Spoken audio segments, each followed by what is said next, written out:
நிற்கவும். பக்கத்தில் யாரும் வெளியேற செல்ல வேண்டாம். பக்கத்தில் யாரும் செல்ல வேண்டாம். பக்கத்தில் யாரும் செல்ல வேண்டாம். தம்பி பின்னாடி வாங்க. பக்கத்தில் செல்ல வேண்டாம். இந்த பின்னாடி நில்லுங்க. எங்க பின்னாடி நில்லுங்க. யாரும் தயவு செய்து பக்கத்தில் செல்ல வேண்டாம். பக்கத்தில் யாரும் செல்ல வேண்டாம். தயவு செய்து.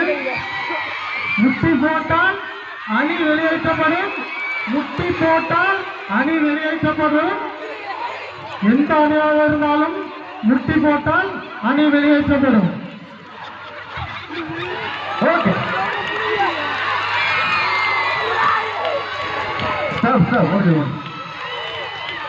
ஓகே முடிஞ்சு. அங்க முடிஞ்சது லைன்